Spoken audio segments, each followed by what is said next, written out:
So the front page of part 2 of your homework asks you to look at the system, and it's not asking you to solve the system, it's just asking you which method is best for solving the system. Should you try to use elimination, substitution, or graphing?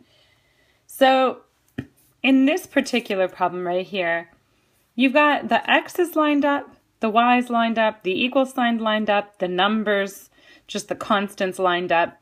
So when you have it lined up like that, that's really the best method is elimination, because all you have to do is multiply through by a number to make these variables opposite, and then you can add down to eliminate one of the variables.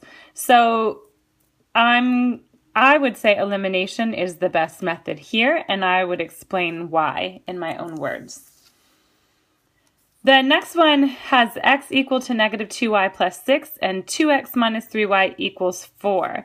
So here we don't have variables all lined up, which means that elimination would be harder. We'd have to rearrange variables to make that work.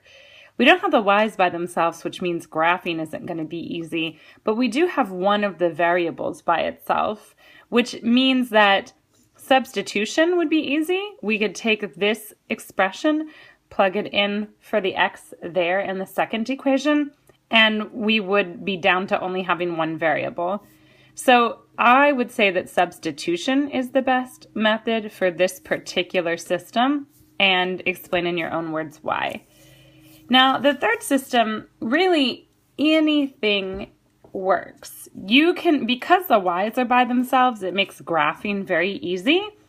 And assuming that the solution is an integer value, or that you have a graphing calculator that can give you a pretty accurate idea of the intersection point, graphing, it's very set up for graphing. You can just plug this into y1 and y2 in your graphing calculator and get it to do the intersection.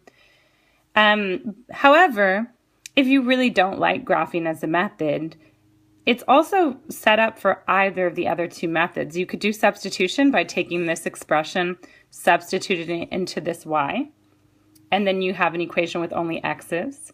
Or you have the variables lined up, the equal sign lined up, the x's lined up, the constants lined up. So you could use an elimination method. So this is the only one where really it's whichever method you prefer. You do need to explain why. Like, oh, everything's lined up, that's why I choose elimination, and I prefer that. I think it's the fastest route. Or the y's are equal to each other, so we just set the x expressions equal to each other and move forward like a regular equation back from middle school. Whatever method you choose, you need to say why. The big thing is that this is the only one that makes sense to say graphing is the easiest method to move forward on.